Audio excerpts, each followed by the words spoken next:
Olá, amigos! Bem-vindos ao canal da Cobra Coxa. Eu sou a Wanda. Eu sou o Cosmo. E hoje nós vamos falar do 6º capítulo do livro Dogma e Ritual de Alta Magia, do Eliphas Levi. Bem, 6º capítulo, né? Número 6, a letra Vav, que é o famoso, né? Do Yud, He, Vav, He.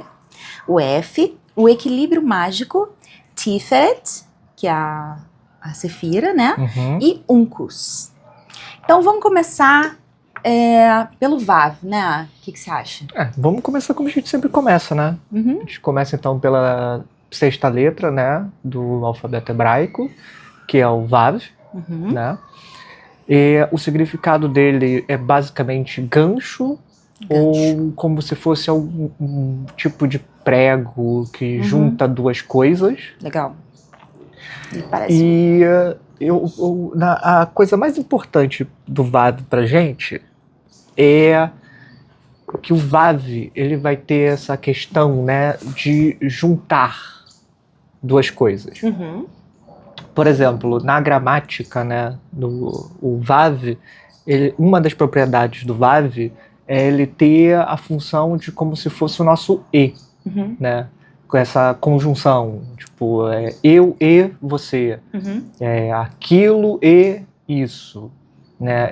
Esse ezinho que junta, né, as duas coisas.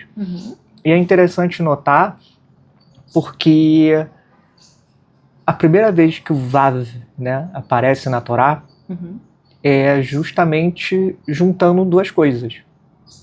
Porque lá no início da Torá, né, quando se fala Bereshit bara Elohim et hashamayim ve et haaretz, né, que é no princípio Deus criou o mundo, no princípio Deus fez o céu e a terra. Esse E é o Vav.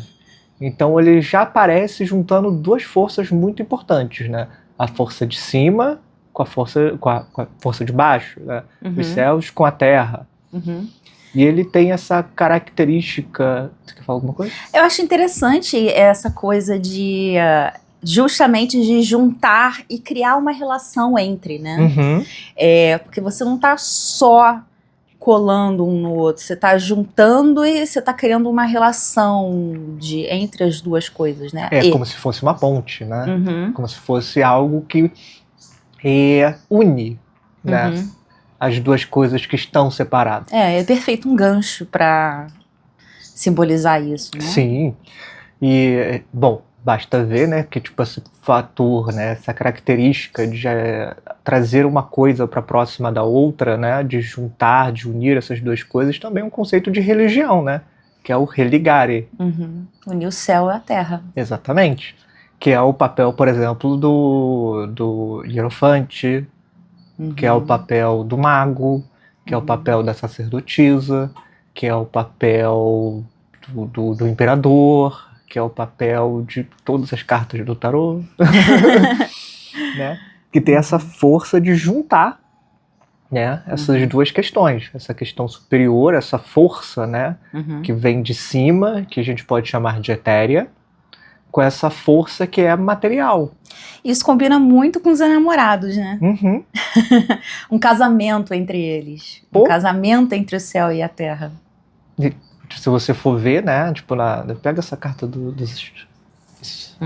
olha só que carta bonita. Porque você tem, né, tipo, Adão e Eva, e você ainda tem um anjo. No aspecto negativo, você consegue ver isso como a queda, né, de Adão, aquela coisa toda. Mas você também tem, né, do ponto de vista da outra metade, porque tudo vai ter dois significados, né, olha o binário de novo aí. Você também tem a reconciliação, né? Então, através da reconciliação, né, que vai estar lá em cima, marcada pelo anjo, né, que está que no fundo inteiro está a luz do sol, né, a luz divina, que ilumina, né, e traz essa força, essa conexão. Sim. E trazendo essa coisa dos amantes também, do tarô, eu sinto essa coisa de... Quando você junta os caminhos e você escolhe o caminho que você vai tomar. Você meio que se casa com o seu destino, né? Com certeza. Quando você toma uma decisão, e o 6 eu acho que tem muito a ver com isso também. Não tomada de decisão. O capítulo todo.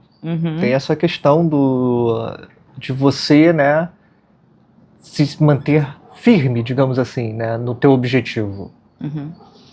E só para complementar o Vav, né, o Vav ele também vai ter uma característica que é interessante, e isso aí vai depender um pouquinho dos contos rabínicos, porque muito da tradição, né, da Cabala, dessas coisas todas, é uma tradição oral, que depois eles escreveram e fizeram outros livros, mas é basicamente toda uma cultura oral. Eles ficam discutindo, né, todos os conceitos dos livros, aquela coisa toda. E o Vav, né, em algumas dessas questões, em algumas dessas discussões, ele pode ser associado a como se fosse um cano, um canudo, um objeto, né, que ele vai ser oco por dentro e ele permite essa canalização.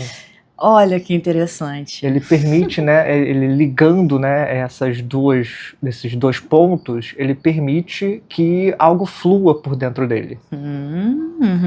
E isso é a magia, né? Com certeza. E é engraçado a gente ver, né, que sempre a gente já está no sexto capítulo e quase tudo a gente sempre está falando, né, no 1, no 2, no 3, na ponte, numa coisa que liga, porque uma coisa está separada, e isso é bem interessante, né, para a gente analisar, porque a gente tem sempre essa questão de aparentar estar separado de alguma coisa, né? E é isso que mais ou menos ele vai debater no capítulo. Então, partindo, né, depois do Vav, nós vamos ter o equilíbrio mágico, que a gente vai ver mais pra frente no capítulo. Nós vamos ter Tiferet, que é a sexta Sefira. Acho que essa aqui tá mais... mas essa tá desde o início. Mais bonitinha. Tá mais bonitinho. Que Tiferet, ela vai ter, né, essa questão de ser a Sefira, né, que vai trazer o equilíbrio de Geburah e Hesed. Lembrando aqui o número 1, Keter, a coroa. Número 2, Hokmah, sabedoria. Número 3, Binah, entendimento. Número 4, Hesed, misericórdia. Número 5, Geburah, severidade. E número 6, Tiferet, beleza. Que é a beleza.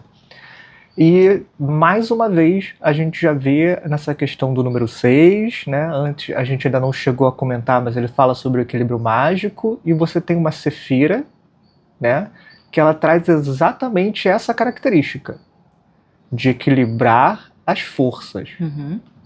Por isso, até que ela está no centro.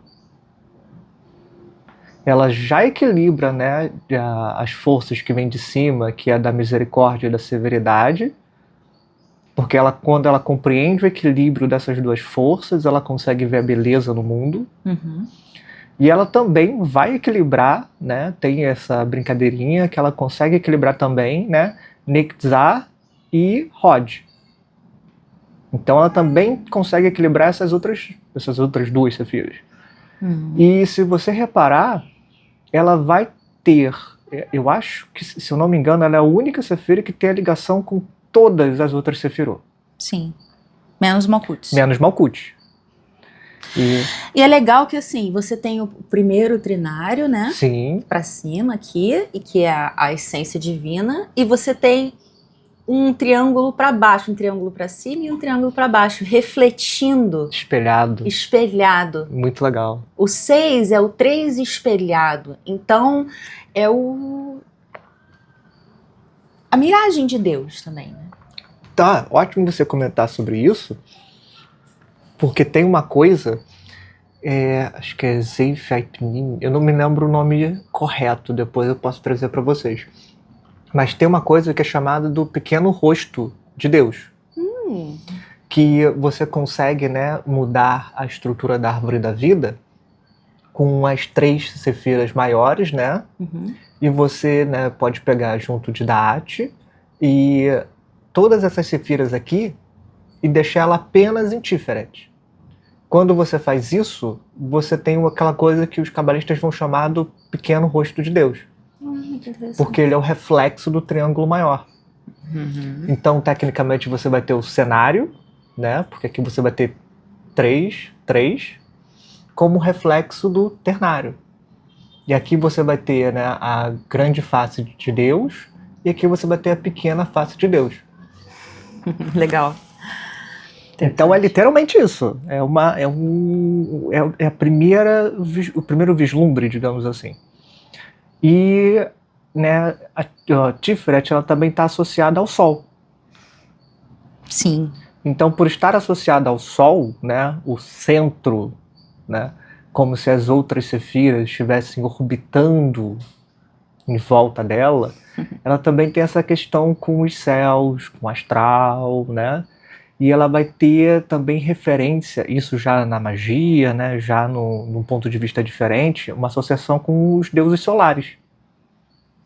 Legal. Então, todo aquele mito, né, de vida, morte, renascimento, os mitos egípcios, os mitos, né, pagãos, aquela coisa toda, eles carregam essa mesma essência de Tiferet.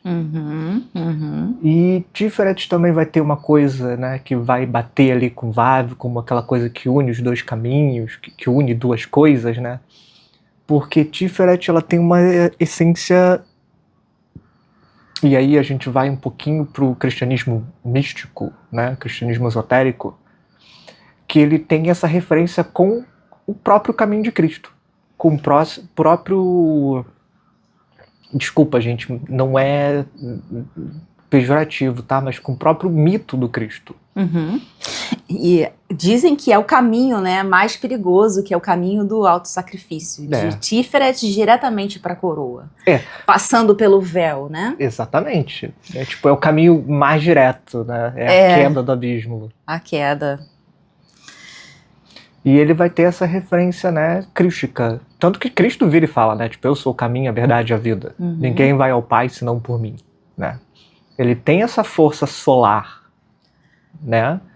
E o que também tem essa questão, né, de redenção, de amor, de reconciliação.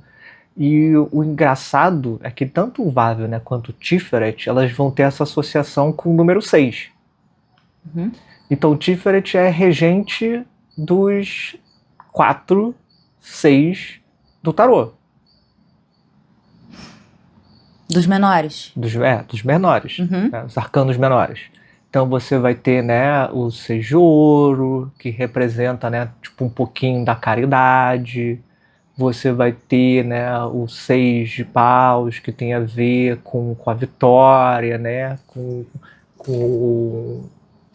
sucesso. Você tem o 6 de espadas, né, que tem a ver com a ciência, com a sabedoria, com a busca do conhecimento, né, com o partir numa viagem intelectual. Você tem, né, o 6 de copas, que tem a ver, né, com essa pureza, com esse amor puro, né, sem interesses, exatamente, inocente. Então ele tem essa característica muito leve, digamos assim. Os 6 são cartas boas no tarô. Geralmente são cartas boas. Mas, como nós veremos à frente, ele também tem traços traiçoeiros. Com certeza. A gente está falando por enquanto de Tiferet. E lembrando que tudo é dual, né? Então não tem como a gente... você está falando que os menores, eles realmente apresentam essa questão da beleza de cada naipe, né? Então você tem realmente uma exaltação do elemento dentro de cada carta do tarô dos menores, dentro do 6. Então... porque o 6 carrega essa força solar. Ele carrega essa força solar de, tipo assim, de ser um aspecto muito positivo, de ser um aspecto que vai mostrar aquele elemento no seu mais... bonito mesmo, né? No seu mais nobre, digamos assim. Pode usar o termo, tomar cuidado com esse termo, com perfeição. Não, perfeição não. Perfeição não. Calma. Por quê? Porque o número 6, ele tem muito significado com a perfeição.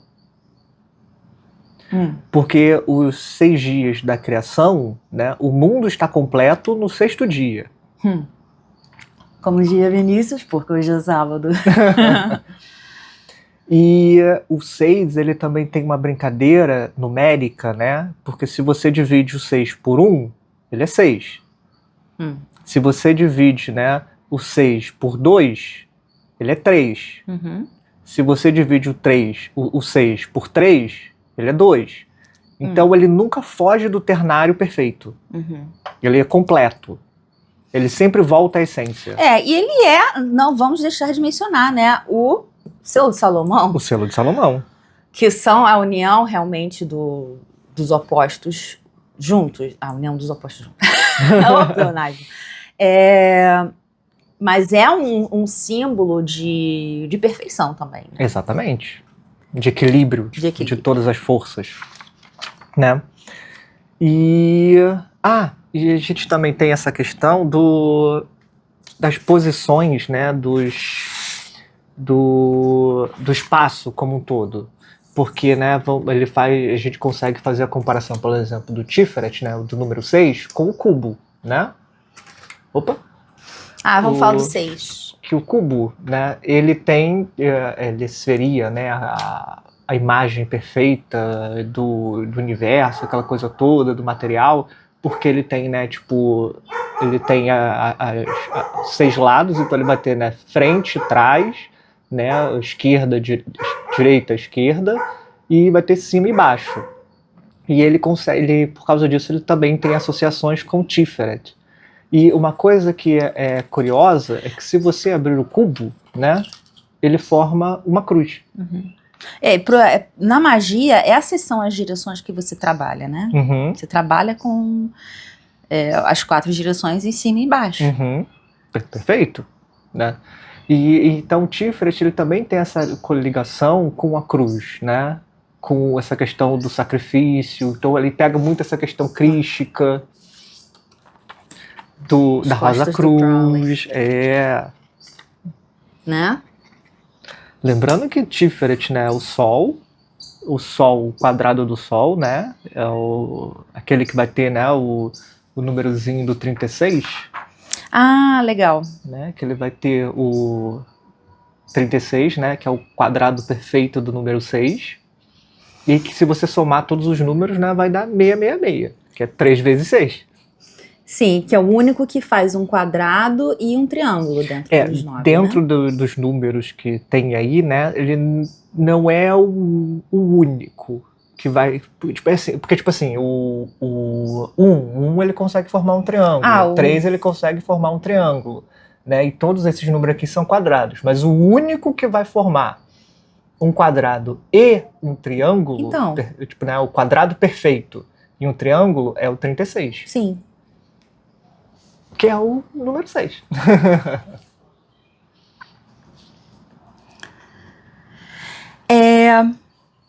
Uncus. O que é Uncus? Uncus eu achei meio difícil. Eu não cheguei a achar coisas muito assim, não. Mas a coisa que eu consigo fazer uma boa relação é porque o Uncus em grego, né, ele vai significar gancho também, né? Ele também vai ter esse significado do gancho. E ele vai ter uma característica em particular que ele vai estar muito associado à coluna e ao cérebro. Legal. Né? E dentro do cérebro, ele vai estar associado à formação de novas memórias, ele vai estar associado ao olfato, às emoções. Tudo a ver. Né? E o Uncus no cérebro. E ele vai ter também essa relação com a coluna, né? Que segundo alguns, né, são os 33 graus, né, da maçonaria, são os 33 degraus da escada santa, né? Tem toda essa questão de super interessante assim também, que é super legal. Maneiro, eu não sabia dessa. Eu não estava ligada. Se você, né, tirar uma das vértebras, né, que poderia ser, por exemplo, o Atlas, né, que se eu não me engano, é a última vértebra que segura o crânio. Uhum. Né, e isso por si só já é super interessante, né? O Atlas que segura o crânio. E você também pode ter uma associação, assim, vamos dizer, com os 32 caminhos de sabedoria, né? Uhum. Da Cabala. Então você sempre tem essas associações que são bem interessantes. Eu sempre me perguntei de onde vinha esse número. Eu achava que era tipo um número legal, assim, 33. Vai ter várias referências, você vai conseguir fazer várias questões com matemática, com geometria, com um monte de coisa, mas essa questão da coluna, ela tá bem... Não é bem, né? Digamos que tipo, ela é bem interessante, bem curiosa, né? Se a gente for basear, né, em certos conceitos. Uhum. Então, pelo que eu estou entendendo, assim, o número 6, ele vai trabalhar na magia como você traz as coisas e lança as coisas. Sim. Ele é o mensageiro. Tanto que, né, na visão de Ezequiel, o querubim que ele vê tem 3 pares de asas, ou seja, ele tem 6 asas, né, que levam a mensagem de cima para baixo, né, que comunica da terra aos céus. Sim, sempre que a gente vê pássaros e asas em mitos, ele vai ter essa ligação com os céus, assim como sempre que você vê uma ligação com pé, ou com sapato, ou com perna, tem a ver com ligação com o submundo. As forças quitônicas. E o interessante é que na visão de Ezequiel, né, também tem uma referência aos 4 elementos, né? Ah, sim, do querubim, né? Claro, claro. Né? Então, olha só que interessante, né? Essa questão do número 6, com os 4 elementos, né? Com o mensageiro. Perfeito. Então, a gente começa o capítulo com a seguinte parágrafo. A inteligência suprema é necessariamente racional. A inteligência suprema é necessariamente racional. Bem, isso é óbvio pela razão, porque se não fosse racional, que eu digo assim, se ela não fizesse sentido, as coisas não poderiam existir. Olha que engraçado essa questão de tradução, né? Porque eu tô com a edição da Pensamento, né? A Wanda tá com a edição da Madras, e no meu não tá escrito racional, está escrito razoável. Razoável. Perfeito. Razoável é melhor, eu acho. A natureza, né, a inteligência suprema é necessariamente razoável. As coisas são do jeito que são. Assim... Existe uma... Tudo bem que já vou cantar uma pedra, né? Tipo, mas as coisas seguem uma lei, né? Uma regra. Sim, mas se elas... Pressupõe-se que se elas não seguissem uma regra, a vida não seria possível. A vida é possível porque ela segue essa regra, né? Sim. Exatamente. Então essa regra, ela é gerativa da vida e da existência. Perfeito. Deus, em filosofia, pode ser somente uma hipótese, imposta pelo bom senso à razão humana. Personificar a razão absoluta é determinar o ideal divino. Então, quando a gente fala Deus, a gente está falando exatamente desse... A gente não está falando de um homenzinho no céu. A gente está falando dessa força, dessa coisa que é o universo, é a existência. Essa totalidade absoluta. Então você imagina o mais absoluto do eterno, do infinito, isso é o que a gente chama de Deus. Né? Essa inteligência que move as coisas para que elas funcionem, né? Essa força que anima as coisas para que elas existam, né? E essa carne, essa matéria, né? Para que as coisas existam. Então tudo isso é Deus, né? Ao mesmo tempo que parece que está tudo separado, na verdade é tudo uma coisa só. Que funciona junto, né? Necessidade, liberdade e razão. Eis aqui o grande e supremo triângulo dos cabalistas, que chamam a razão de Keter, a necessidade de Hokmah e a liberdade de Binah. Esse é o primeiro ternário divino. Então, assim, primeira coisa, né? Você tem essas 3 forças trabalhando dentro de qualquer coisa que você quer fazer. Você tem uma necessidade, as coisas são do jeito que são, elas precisam, você está amarrado à realidade. Com certeza. Você tem você pressupõe uma liberdade que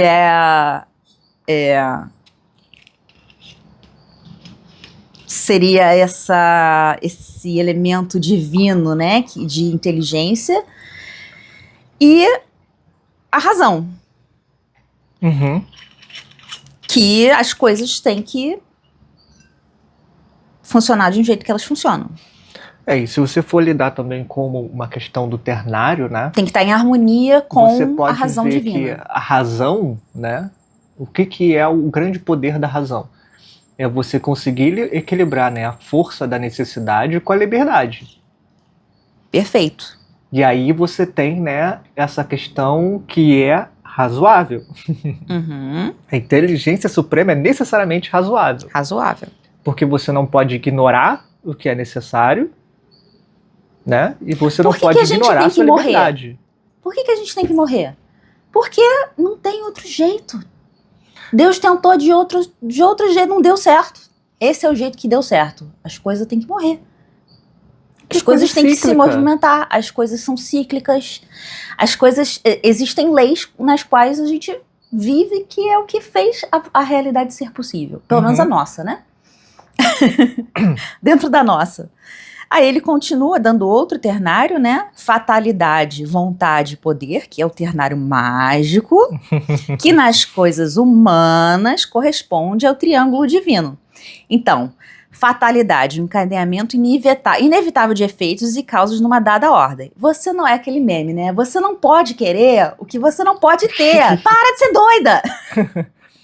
Porque, tipo, a fatalidade, né? Ela é o que a gente poderia chamar, sei lá, de karma, de causa e efeito. Tipo, não importa se você vai...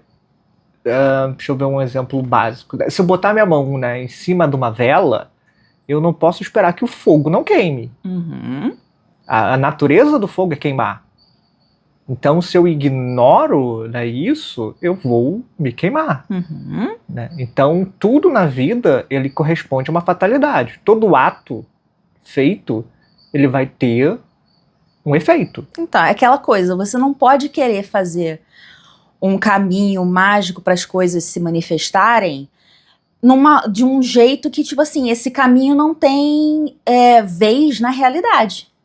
Você não pode esperar que vá cair sopa do céu. Depende. Sopa do céu. Aí alguém taca uma sopa em cima de você.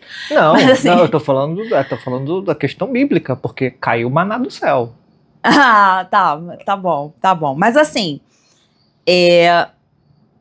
você ser razoável ajuda as coisas a nascer. E o poder... É aquela questão, né? Tipo, eu não posso, sei lá, dar um soco na parede e esperar que vai ser macio. Eu tenho consciência que a parede é dura. Não posso negar leis da natureza. Nossa, que surpresa. Olha, mas eu te falar, hein, que tem gente que gosta de dar murro em ponta de faca. Com certeza. E o poder, que é o prudente emprego da vontade. Não, você tem a vontade, né? Não, é a vontade, né? A fatalidade, a vontade a gente acabou de falar. A gente acabou de falar da fatalidade. Tem a vontade, né, que é a faculdade diretora das forças inteligentes para conciliar liberdade das pessoas com a necessidade das coisas. Né? Então, né, a vontade é aquela força que vai equilibrar a balança. Né? Ela vai tentar conciliar, né, a liberdade da pessoa com a necessidade da natureza. Então, assim, você pode... Vou fazer um exemplo esdrúxulo, tá, gente? Você pode escolher quando você vai ao banheiro, mas você não pode escolher não ir ao banheiro. Uma hora o sim vai ter um acidente. Você pode escolher o que você vai comer, mas você não pode escolher não comer. Né? Existe uma necessidade que não pode ser ignorada.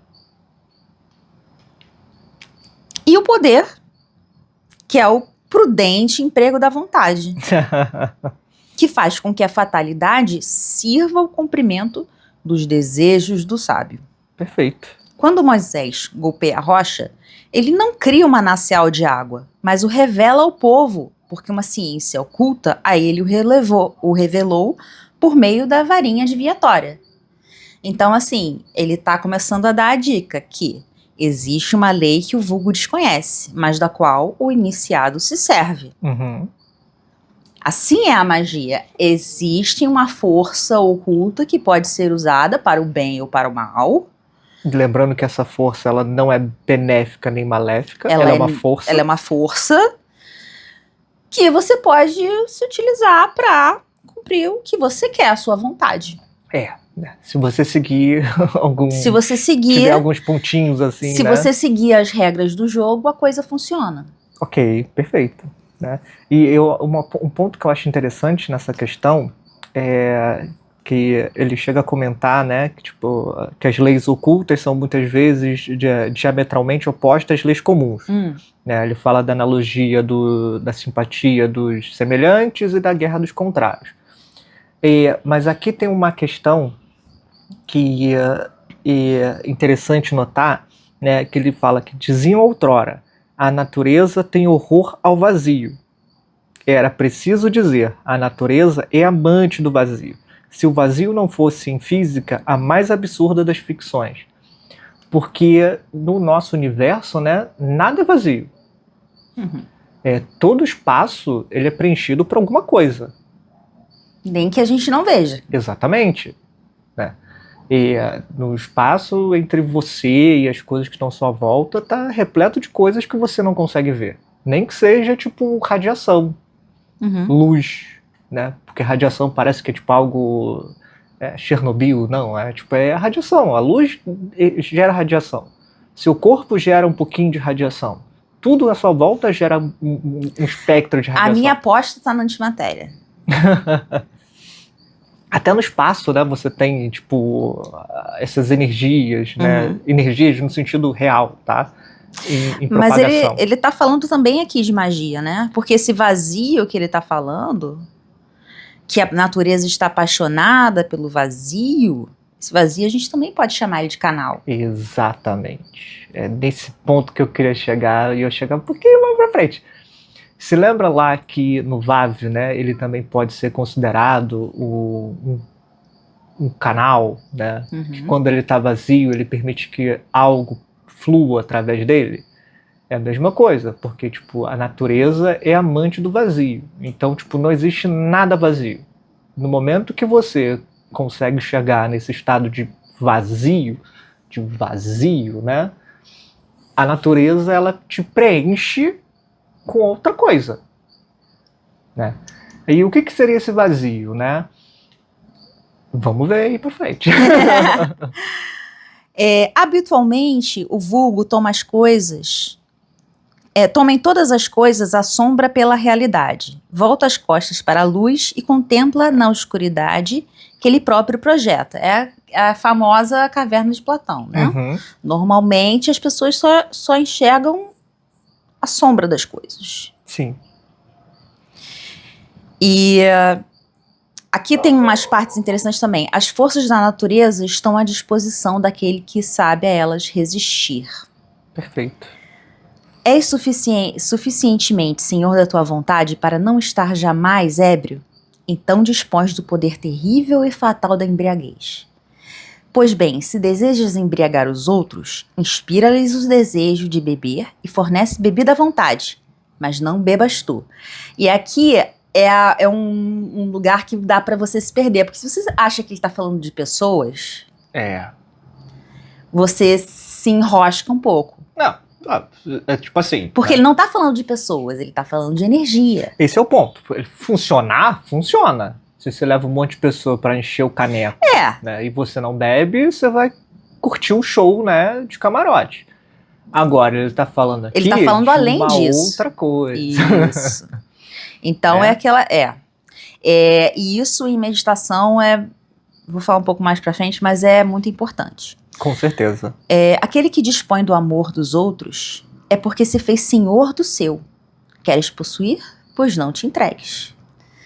o mundo, pois não te entregues, né? E eu acho que a gente pode falar, né? Porque aqui ele tá falando assim, existe um estado que você atinge nos trabalhos de magia que é muito prazeroso, que é muito sedutor, que assim, é um lugar que se você deixar, você fica preso nele pra sempre. E assim, ele, por exemplo, você tá meditando e de repente você tem um monte de insight. Cara, insight atrás de insight, você tá tipo assim, caraca, eu sei o segredo do mundo. E isso, você pode ficar ali 1 hora, você não meditou 1 segundo.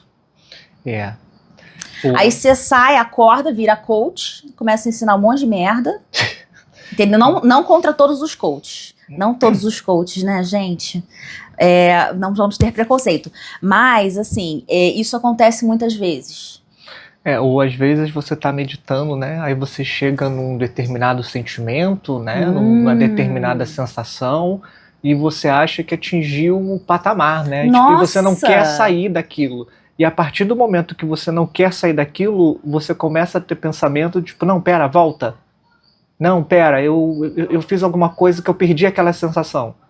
Aí você fica sempre querendo voltar para aquela sensação. E você sai da meditação. Sai da meditação.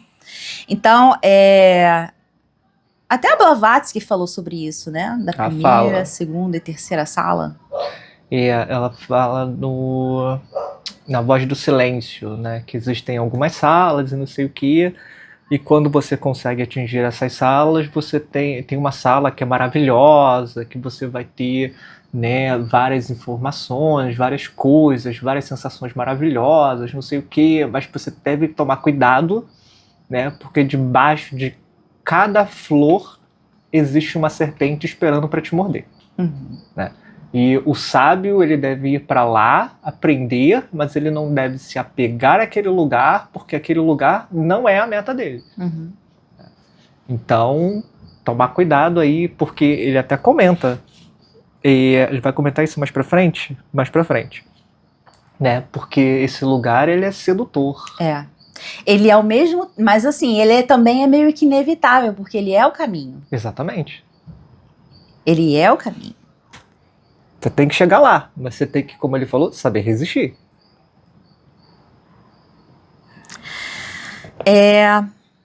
Bem, o mundo está imantado pela luz do sol e nós estamos imantados pela luz astral do mundo. Aqui ele começa a falar sobre o que é esse caminho, né? Que no caso é a luz astral. Perfeito. Aí ele fala que é o que está em cima é quem está embaixo, né? Então, do mesmo jeito que essa luz astral funciona no mundo, ela funciona em nós. Perfeito. Então, a gente já tem uma dica aí. A luz astral não é puramente humana. Não. Ela não é só a projeção do nosso cérebro. Perfeito. Ela também. É também. Mas não é só. E ele vai explicar o porquê disso um pouquinho mais na frente, mas isso já é super interessante. Já temos uma dica. Aí ele fala, há 3 centros de atração e de projeção fluídica. O cérebro, o coração, ou epigastro, e o órgão genital. Cada um desses órgãos é único e duplo. Isto é, neles reside a ideia do ternário. Cada um desses órgãos atrai por um lado e repele por o outro. Através desses aparelhos, nos pomos em comunicação com o fluido universal, transmitido a nós pelo sistema nervoso. Outra dica, sistema nervoso. Também esses 3 centros constituem assento da tríplice operação magnética, como explicaremos em outra parte. Ele tenta pegar, né, e associar esses, porque tipo assim, ele tá falando dos centros de poder, né? Chakra, mas essa é a questão, porque tipo, mas ele pega esses 3. Então, porque ele segue, é esse o ponto que eu queria chegar. Porque você vai ver, mas poxa, você vai ter na Cabala, você vai ter 5 centros de poder. Na magia cabalística, né, que você vai pegar lá, tipo, a Telema, a Golden Dawn, a galera que segue essa linha mais, né, da tradição do misticismo ocidental. No misticismo oriental, né, você vai ter os 7 chakras, né, e em algumas tradições você vai ter um outro número diferente de centros de poder, de centros de energia, né, e isso tudo, tecnicamente, é a mesma coisa, tá? Eu não tenho um desenho aqui, eu fico para trazer para vocês no próximo. Mas você fazendo uma brincadeira de círculos, você vai conseguir ver isso tudo claramente, ele só conta a partir de um outro ponto diferente. Então ele está falando desses 3 pontos. Pode pegar a árvore da vida? Ah, pega bonitinha aqui. Esses 3 pontos que ele está falando, né? Deixa eu ver se está aparecendo perfeito aqui. Ele está falando, né, do genital, né, do plexo do centro, do corpo humano, né, onde você vai ter ali mais ou menos a região entre o coração e o plexo solar, e a cabeça. Basicamente são esses os 3 centros que ele está falando. E se você for ver, né, cada um deles vai ter essa referência com 3 pontos, né? Perfeito. E vai gerar esse movimento energético. Então é só uma forma de arranjar o corpo, esse corpo mais sutil, dentro da estrutura da árvore da vida, que, como a gente já viu, é o corpo humano. Aí aqui ele fala: quando o mago atingiu a lucidez, seja por intermédio de uma pitonisa ou sonâmbula, seja por seus próprios esforços. Então, eu tenho uma opinião sobre esse ponto aí, né? Porque, tipo, por intermédio de uma pitonisa ou de uma sonâmbula, as pitonisas, né, elas chegavam ao transe através de substâncias. Gases. Ainda não se sabe ao certo qual é essa substância, porque tem uma questão de, tipo, poderiam ser os fumos do incenso, poderiam... Existem muitas teorias, mas eu gosto da teoria do gás porque eles encontraram uma abertura de gás natural. Sim, que é onde, que daí vem o nome pitonisa, né?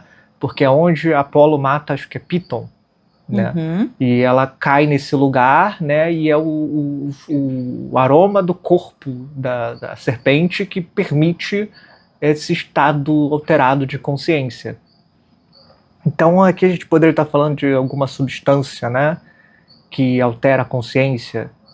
Não necessariamente, tá, gente, uma droga. Porque o próprio incenso, né, ele já é uma substância para mudar a atmosfera. O aroma, né, quando você vai fazer um trabalho mágico e você prepara o ambiente, quando você limpa, purifica, acende uma vela, faz um determinado rito, isso tudo você já está influenciando, né, o teu psicológico. O que ele tá... na verdade não, concordo com tudo que você falou. Ele tá falando de um estado alterado de consciência. Exatamente, perfeito. Se foi induzido ou se você conseguiu chegar lá sozinho. Ou seja, por seus próprios esforços. Então, quando você está nesse estado alterado de consciência, você comunica, dirige à vontade. Vibrações magnéticas em toda a massa da luz astral. Você consegue... Quando você está nesse estado alterado... Eu só posso botar um pontinho? Não é quando você está no estado alterado, não. É quando você está nesse estado com lucidez. Ok. Quando você consegue, né, beber sem se embriagar. Perfeito. Muito bem colocado esse ponto. Ele comunica e dirige à vontade, né? Vibrações magnéticas em toda a massa de luz astral. Então, quando você está nesse estado ritualístico, né? Perfeito. Nesse estado... eu vou chamar de ritualístico porque é alterado. Você pode estar alterado e você não está num estado ritualístico. Então, alterado é muito vago, né? Perfeito. Você consegue... Tudo que você fala é muito carregado. Vibra de uma forma... de uma forma muito diferente, assim, sabe? Tipo, você... Tem muita verdade no que você está falando. Mesmo que seja, você está usando um objeto ritualístico, mas o que você está falando é muito literal. Então, nesse estado, né? Corrente divina. Aí aqui tem uma parte, assim, e essa é a questão, né? Ele tá falando de coisas mágicas, de coisas que são difíceis de explicar, e ele fala, né? Entretanto, detemo-nos aqui diante do sorriso incrédulo. Abrimos mão do triunfo fácil de negar aquilo que se desconhece. Então, para aquele assim, você não tá querendo acreditar muito? Não, tudo bem, não precisa. Quem sabe, sabe. Contanto, não é disto que tratamos nesse capítulo. Aí essa parte é legal. Digamos, pois, que uma vontade lúcida pode operar sobre a massa de luz astral e, com o concurso de outras vontades absorvidas e arrastadas por ela, determinar grandes e irresistíveis correntes. Digamos também que a luz astral se condensa ou se rareia conforme as correntes se acumulam mais ou menos em certos pontos. Então ele está falando, magia é possível. Você agir sobre essa força, né, desconhecida, e ela vai afetar, né, forças, correntes que vão ser simpáticas a ela, né, de uma certa forma, ou antipáticas a ela de determinada forma, depende de como você vai interpretar isso. E não é só na cabeça. Também. É também na cabeça. Também. Mas não é só. A cabeça, às vezes, é o ponto de entrada, né? Nos sentidos, mas enfim. Aí ele vai falar um pouco dessa palavra fluido, né? Por que ele usa essa palavra eu gosto da frasezinha que ele fala antes, né? Qual? Que todo esforço inteligente da vontade é uma projeção de fluido ou luz humana. E aqui importa distinguir a luz humana da luz astral. E o magnetismo animal do magnetismo universal. Exatamente o que a gente está falando. Sim. É a cabeça, mas é também a cabeça, não é só a cabeça. Tem uma coisa que opera... porque se a gente for lembrar... né, além! Se a gente está falando... né, qual é a potência dessa questão toda? Se a gente lembrar que tudo é uma coisa só, né? Que tudo é uma corrente só, e o que separa uma coisa da outra são determinados véus, então você está conectado com tudo. E por você estar conectado com tudo, ao mesmo tempo que você pode influenciar tudo, você também é influenciado, né?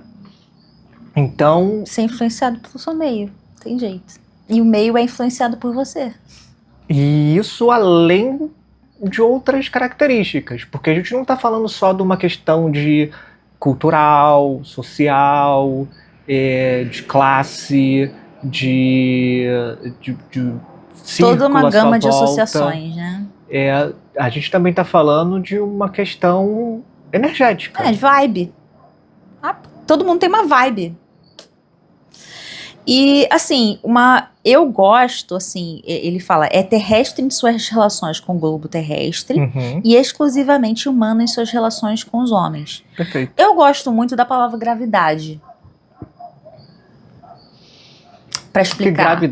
Gravidade. Porque gravidade você pode confundir com certas coisas, mas eu acho que funciona. Eu gosto porque, assim, é uma força de atração no meio e de repelir nas pontas. Magnética. Magnética, que nem ele falou no capítulo anterior. E tem uma questão assim de uma coisa quando ela existe no mundo, ela forma ela tem um peso. Porra, para, Cosmo! Bobó. Ela tem um peso. Então, ela eu gosto de gravidade porque essa gravidade, ela atrai. Isso acontece da mesma forma com os seres humanos, né? Você tem pessoas que são magnéticas, então elas têm uma gravidade. Quando elas entram na sala, todo mundo sente, todo mundo é atraído por aquilo. E da mesma forma que tem gente que repele, né? Tudo bem. Enfim. Ele fala sobre isso mais pra frente. E geralmente são as mesmas pessoas, né? Que atraem muito e repelem muito também. Ele fala aqui do respiro, né? Mas peraí. Aí tem um ponto que eu acho legal, né, que ele faz essa separação, né, da luz astral da luz humana. E se é uma força só, né, como ela se diferencia, né, nessa questão toda? E ele comenta nessa questão, né? Seja como for, essa luz, sendo instrumento da vida, se fixa naturalmente em todos os centros vivos. Ela se prende ao centro dos planetas, como ao coração do homem. E por coração, entendemos em magia o grande simpático. Mas se identifica a vida própria do ser que anima, e é por essa propriedade de assimilação simpática que ela se divide sem confusão. Então, assim, né, essa força, quando ela está identificada com o ser, ela assume uma inteligência, uma consciência. Então é aquela questão do divino, né? Ele se esconde, ele deixa um véu, porque essa força ela se identifica com a inteligência do ser. Então é como se essa força divina, né, ela anula a sua consciência porque ela se identifica com a consciência do corpo. Então, tecnicamente, é a mesma coisa. Só que como ela está impressa, né, como ela está encarnada, ela se identifica como aquela coisa. E isso gera, né, a inteligência de cada coisa. Cada coisa é uma coisa, cada coisa tem um significado. Porque quando essa luz ela penetra, né, nesse corpo, ela toma esse corpo como identidade. Isso aí é um pulo do gato, hein, gente? Continuando? Tô pensando com muita força aqui. Não, tá, entendi. Eu acho que entendi. Sim. Tanto que ele fala, olha só. A luz astral subordinada a um mecanismo cego e procedendo dos centros dados de autotelia, a autotelia é aquilo que existe por si, né? Então sim. Então, tipo assim, um computador não tem essa inteligência. Tipo, ela funciona de uma forma mecânica.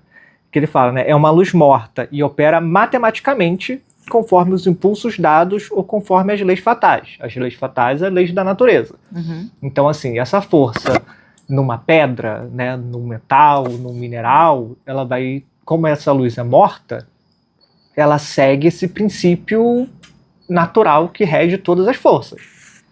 Porém, né, e opera conforme as leis fatais, a luz humana, pelo contrário, só é fatal no ignorante. Fatal, gente, no sentido de fatalidade, tá? Que é levada pela corrente. Isso é muito interessante. Ser levado pela corrente dos instintos. Exatamente, das vontades alheias. Os instintos estão dentro dessa luz astral, né? Então, com certeza. Você age... Essa luz astral é o que dirige os instintos dos animais. Uhum. E também é um reino de Deus. Sim. O Éden, né? Com certeza. De onde o ser humano foi expulso, porque ele agora tem uma outra consciência acima. Porque ele ousou. Ele ousou, agora ele tem responsabilidade. Exatamente. Agora você sabe a diferença? Você não queria saber a diferença? Você não queria ser como Deus? Agora, toda vez que você comer alguma carne, você vai sentir pena do bichinho. Veio bem feito.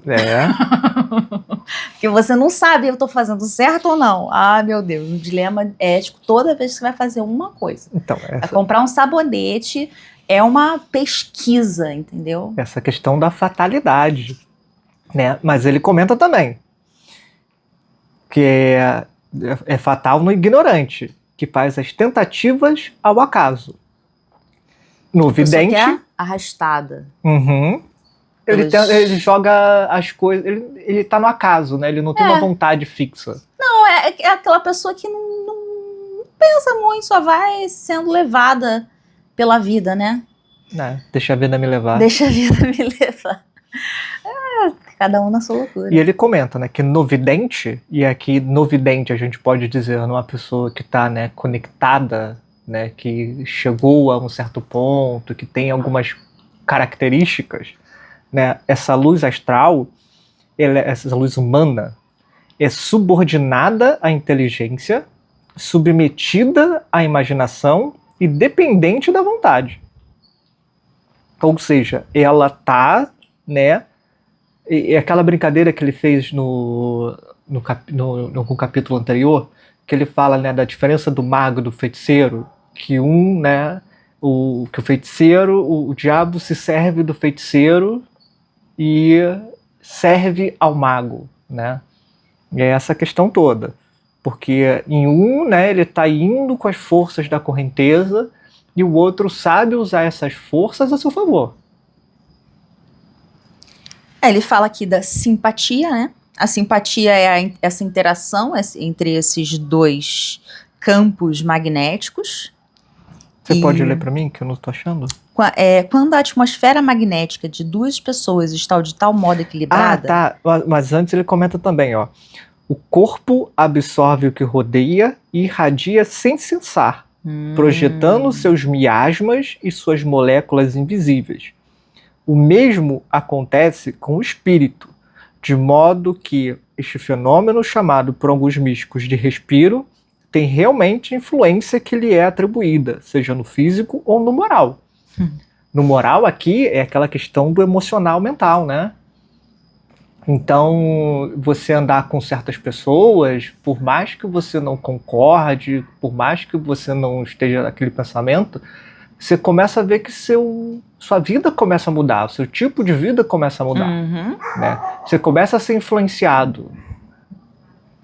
E da mesma forma, se você tiver, né, determinado controle, você consegue influenciar. E aí você vai discutir se isso é só comportamental ou se isso tem algo a mais, né? Se tem essa questão realmente de energia. Eu acho que tem. Cada um tem a sua vibe, eu acho que cada um tem a sua energia. Eu não entendi como falar melhor. E aí vem da atmosfera magnética. Aí, quando a atmosfera magnética de duas pessoas está de tal modo equilibrado que o atrativo de um respiro e a expansão de outra produz-se uma atração chamada simpatia. A simpatia é... Então, né, tipo, tem essa questão da simpatia, porque quando essa aura, né, de emanação atinge a absorção, no momento de absorção da pessoa, né, ela já consegue, e isso atinge o psicológico da pessoa, né, essa força da pessoa, essa questão da pessoa, ela faz associações que aproximam ou afastam ela da pessoa. Ou seja, o santo bate. Você tem um pré-julgamento, né? Sim. E isso é uma questão mágica muito poderosa. Porque, como a gente vai ver, né? Dizem que é possível manipular o glamour. E o que você emana. Só é influenciado quem tem acesso a esse preconceito. Se você faz os trabalhos necessários, né, para se tornar você pode mago, não ser levado por isso. Exatamente. Porque você claramente não vai ter... É aquela questão, né? Você não vai ter medo do... Medo não é a palavra certa. Você não vai julgar um livro pela capa. Né? Você não vai ser levado pelas correntes. Você vai enxergar mais claramente. Exatamente. Você vai ver através dos seus próprios olhos.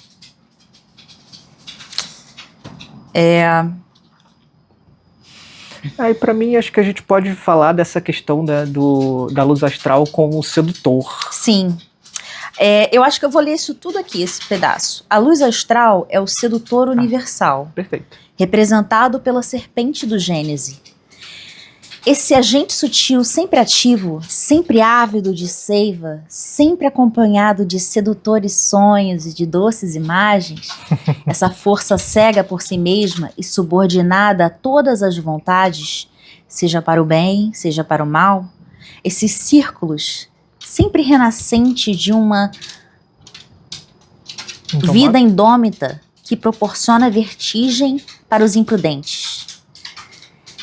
Esse corpo ígneo, esse éter impalpável e presente em todas as partes, essa imensa sedução da natureza, como dar sua plena definição e como classificar sua ação. Indiferente até certo ponto por si mesma, ela se presta para o bem como para o mal, portencia à luz e propaga as trevas. Pode-se denominar tanto Lúcifer quanto lucífugo. Uhum. É uma serpente, mas é também uma auréola. É um fogo, mas ela mesma pode pertencer às fogueiras. É um fogo, mas ela mesma pode pertencer às fogueiras do inferno, como as oferendas de incenso prometidas e dedicadas ao céu. Para dela se apoderar, é preciso, como a mulher predestinada, pousar o pé sobre a sua cabeça. Como a mulher predestinada, Maria, né? E essa questão de Lúcifer e Lucífugo... Ela pousa o pé sobre a cabeça. Então ela é a inteligência, a lucidez. Uhum. A clareza. Ela tá, né, no controle. E ela gera o caminho, né? Exatamente. Como é o mito, né? A lucidez, a clareza. Sofia, né? Sofia o quê? Que a inteligência... Ah, tá. Que gera o caminho. A lucidez, que você ter o controle disso, né? Mas é gentil, é força.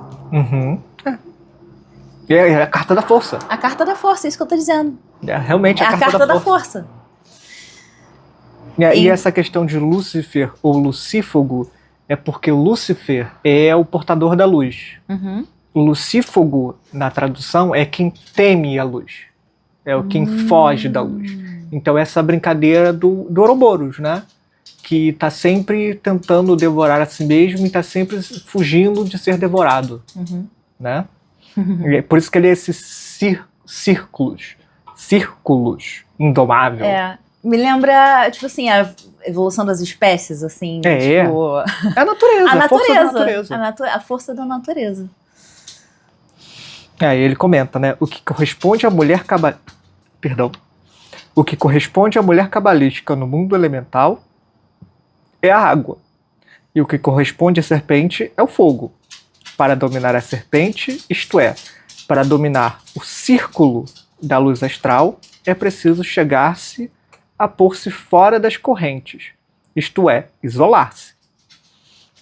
E aí tem uma questão que eu vou ler para vocês e eu quero que vocês prestem atenção.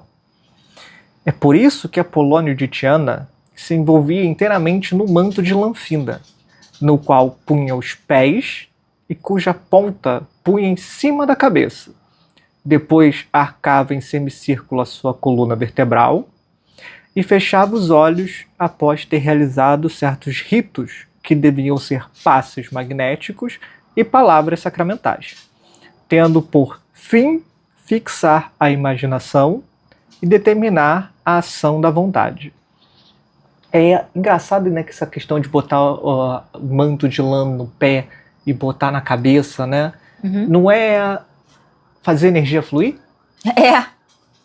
É um exercício mágico, né? E ainda mais depois de ter centramento, passes mágicos, passes magnéticos e falar palavras sacramentais. Uhum. E assim, qualquer exercício de centramento efetivo, né? Uhum. Aí tem um monte. Cada tradição tem um, né? Basicamente é tudo a mesma coisa, mas o jeito de fazer é um pouquinho diferente, né? Uhum. Ai, meu Deus. E é também, né, se colocar num estado meditativo. o estado meditativo, perfeito. Você está isolado daquilo, e aí você pode pegar esse estado meditativo e direcionar muito claramente o que você quer. Né, você sai do fogo, né, da vigília, né, da consciência, e você vai para o mundo das águas, né, que pode ser visto como o mundo do inconsciente. Uhum. Então você sai do estado de vigília para um estado introspectivo, né? Essa torrente de vida universal é também representada nos dogmas religiosos pelo fogo expiatório do inferno. É o instrumento da iniciação, é o monstro a ser domado, o inimigo a ser vencido. Uhum. E também é nesse lugar onde vão estar as larvas e os fantasmas, né? Uhum. E quem se deixa arrastar suavemente por esse rio rodampiante é cair nos abismos da loucura. Esse é o dilema do ser humano. Ele é o único animal que, se ele seguir puramente o instinto dele, ele tá louco. Uhum.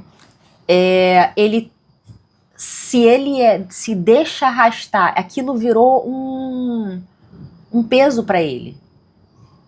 Um peso e, ao mesmo tempo, o veículo da vontade dele. Sim. Então, é como o carro, né?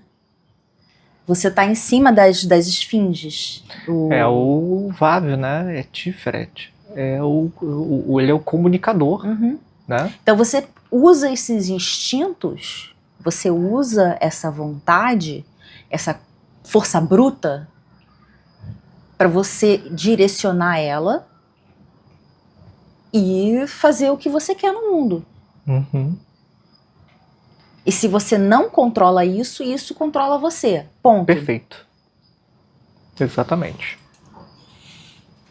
Tanto que ele comenta, né? A luz astral dirige os instintos animais e dá combate à inteligência do homem, que tende a perverter pelo fluxo dos seus reflexos e a mentira das suas imagens, ação fatal e necessária, que os espíritos elementares e as almas sofredoras dirigem e tornam mais funestas ainda, com suas vontades inquietas que procuram simpatias nas nossas fraquezas e nos tentam menos para nos perder do que para adquirir amigos.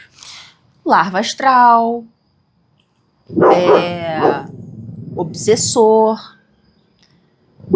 Eu tenho minha opinião sobre esse ponto aí, mas é o pensamento ruim que nhaca, né, que gruda.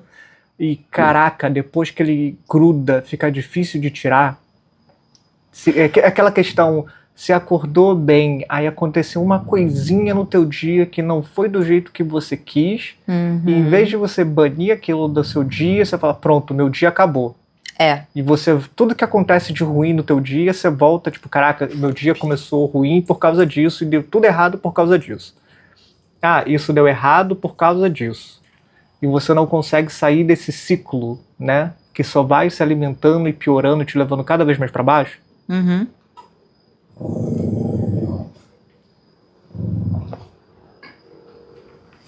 O livro das consciências, que de acordo com o dogma cristão deve ser revelado no último dia, no dia do juízo final, não é outra coisa senão a luz astral, na qual estão conservadas as impressões de todos os verbos, ou seja, de todas as ações e de todas as formas. A biblioteca akáshica. É isso que eu ia falar. É isso, né, gente? Tudo que já foi, tudo que já existiu resulta no que existe hoje. Nada seria o que é se não fosse o que houve antes. Então nada some. Perfeito. Tudo o que aconteceu, aconteceu. E mudou o mundo. Teve seu peso.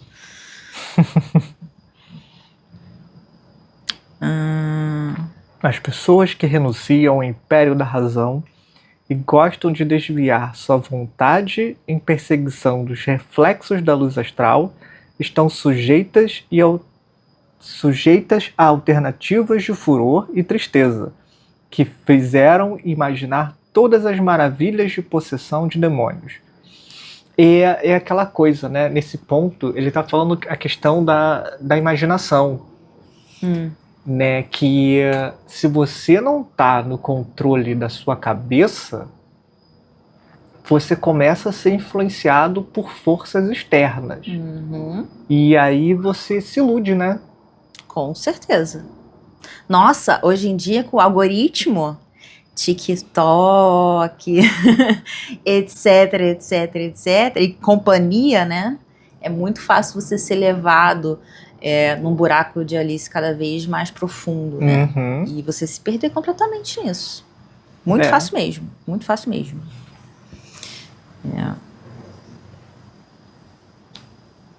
Aí ele fala, né? É, portanto, extremamente perigoso, porque é aquela coisa, se você mexe, e é aquela coisa, se você mexe com magia, isso se torna mais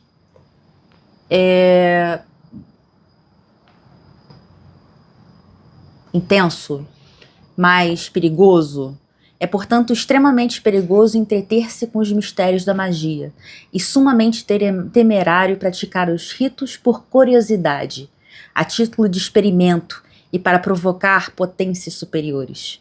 Os curiosos, que não sendo adeptos, se entretêm nas evocações ou se devotam sem condições às práticas do magnetismo oculto, parecem-se um bando de meninos que brincam com fogo nas proximidades de um barril de pólvora.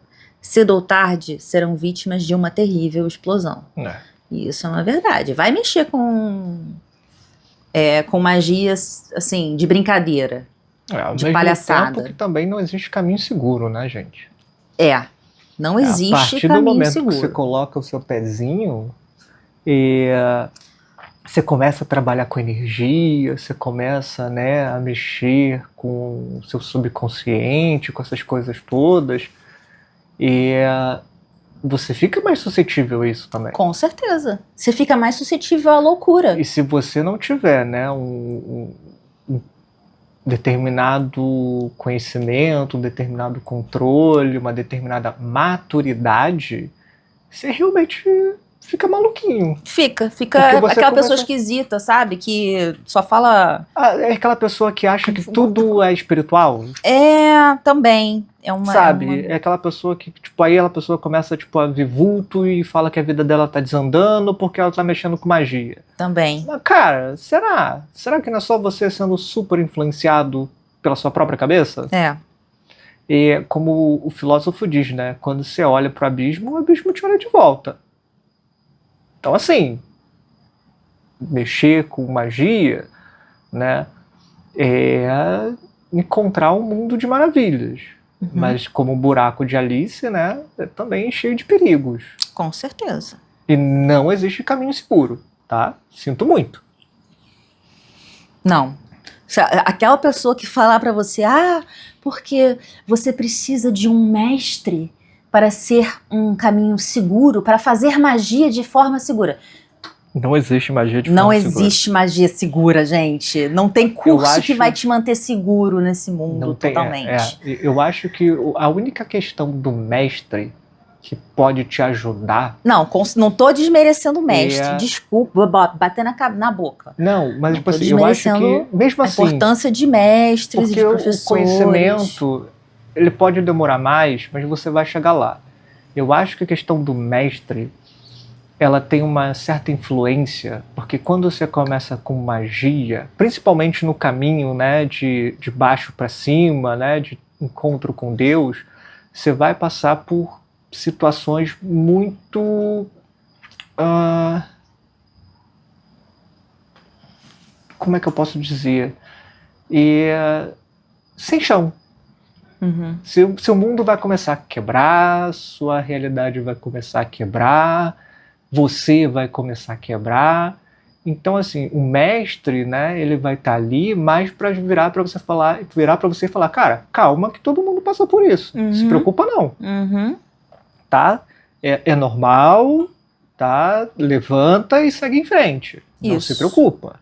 Levanta e segue em frente. Eu passei por isso, você está passando pela mesma coisa que todo mundo passou e segue adiante. Não cai no buraco. Porque Perfeito. eu acho que a pessoa que faz o caminho da magia sem auxílio, e ela pode demorar para se levantar de uma queda, ou ela pode acabar não se levantando.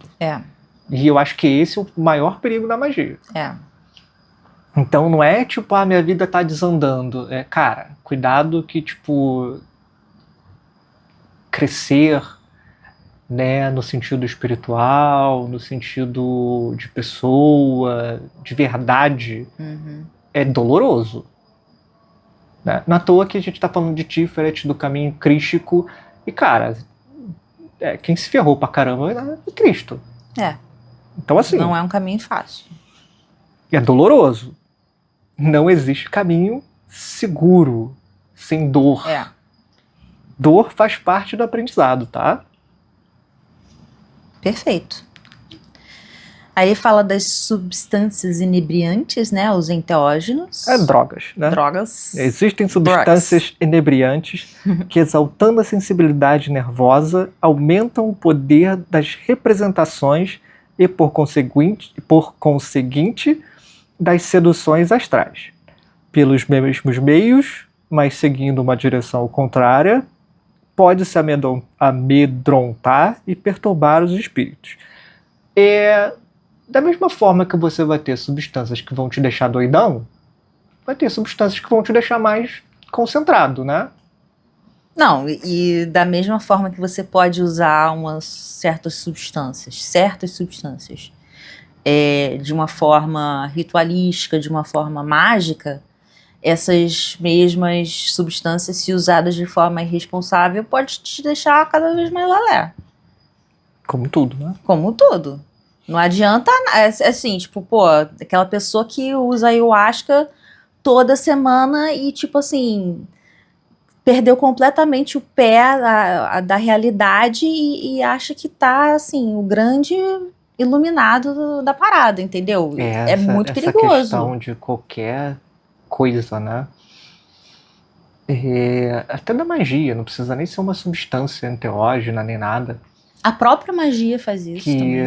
A meditação. Você achar que você, né, é mais do que você é. Você tem que entender que você sempre está no limiar, né? Você mas você não é. Então aprenda a baixar a bola quando for necessário e aprenda a dominar a bola quando for necessário. Esse é o equilíbrio mágico, né, gente? Chegando no fim agora.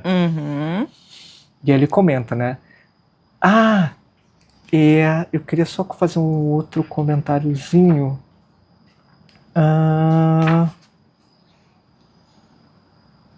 Para dispor da luz astral, é preciso compreender sua dupla vibração. Peraí, antes disso, né? Aquela questão que a gente estava comentando da luz astral, né?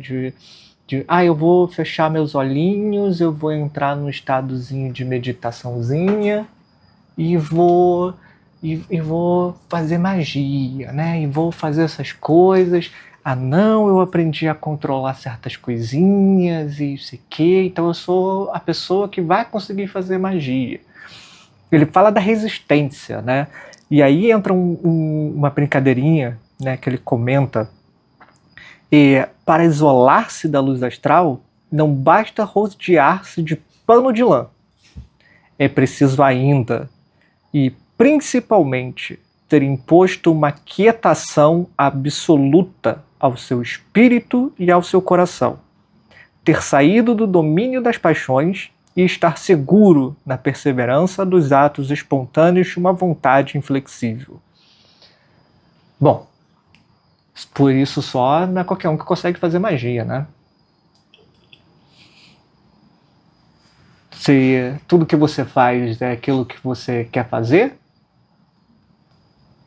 ou você faz porque alguma coisa te impede? Olha que curiosidade, né? Deus me move. Deus te move mesmo? Tem certeza? É? Perigoso, né? Perigoso, perigoso. Até porque é muito bonito. É. O equilíbrio nas ideias é a sabedoria e nas forças o verdadeiro poder. O equilíbrio é rigoroso. Observa-se a lei e ela existirá. Se a lei for transgredida, ela não existirá mais. Dura lex sed lex. É dura para ser seguida. É aquela brincadeira, né? Se você tá equilibrado, essa é a grande questão que complica tudo. Porque o equilíbrio, ele é uma linha muito tênue. Se você pingar, se você escorregar para um lado, você já perdeu o equilíbrio. Então, ou o que existe é equilíbrio, ou não é equilíbrio. Acabou. E no homem isso é a liberdade. Esse equilíbrio é a liberdade. A liberdade produz a imortalidade do homem, e a vontade de Deus põe em ação as leis da razão eterna. Deixa eu ver aqui, só mais um pouquinho. A gente já está no final, tá, gente? Bom, a onipotência é a liberdade mais absoluta. Ora, a liberdade absoluta não pode existir sem o equilíbrio perfeito. O equilíbrio mágico é, pois, uma das condições primárias no sucesso das operações da ciência, e deve-se procurá-lo até na química oculta, aprendendo a combinar os contrários sem neutralizar um por outro. É pelo equilíbrio que se explica o grande e antigo mistério da existência e da necessidade relativa do mal. Esta necessidade relativa dá à magia negra a medida do poder dos demônios, ou espíritos impuros, aos quais as virtudes que são praticadas na Terra dão mais furor e, em aparência, até mais força. Na época em que os santos anjos fazem abertamente milagres, os feiticeiros e diabos fazem, por sua vez, maravilhas e prodígios. É a rivalidade que, muitas vezes, faz o sucesso. Sempre se acha apoio no que resiste. Né? E só para terminar, né, um comentáriozinho, se a gente pegar, né, o cenário, que é a força do equilíbrio, ele se encontra ele não se encontra por fora, né? O equilíbrio gera e faz existir algo no meio. É aquela questão que a gente estava brincando e falando sempre da quadratura do círculo, né? Que se você fazia um quadrado, se você pegar o eixo de um quadrado e fazer ele girar em volta dele mesmo, ele gera um círculo. Enquanto você está no seu centro, você tem equilíbrio, né? Enquanto você está nessa luz divina, né? Nesse pilar do meio, você está equilibrado. Se você pende para qualquer um dos outros lados, você sai do equilíbrio. Então, né, o Vav Tiferet, né, essa força que faz entrar, né, que faz conduzir a luz divina para as outras forças, ela consegue chegar nesse vazio absoluto, né, sem preconceitos, sem paixões, sem nada, para enxergar a luz divina do jeito que é, e aí ele consegue ter a força dele. Então esse equilíbrio mágico nada mais é do que toda aquela coisinha que a gente está sempre batendo na mesma tecla. Conhece-te a ti mesmo, se centra, procura cuidar dessas energias, procura afastar, né, esses teus pensamentos e saber o que é teu e o que não é teu, e vai buscando cada vez mais o teu centro. Esse equilíbrio energético, esse equilíbrio mágico faz florescer, né, no centro da árvore, né, no centro da estrela de 6 pontas, né, um pilar no meio que vai ser o centenário, que é o próximo capítulo. Legal. Ah, Mariana. Então, E a gente hoje fica por aqui. Se você gostou, deixa o seu like, deixa suas ideias aí, então comenta. E é isso aí, gente. Até o próximo capítulo. Tchau, tchau. Tchau!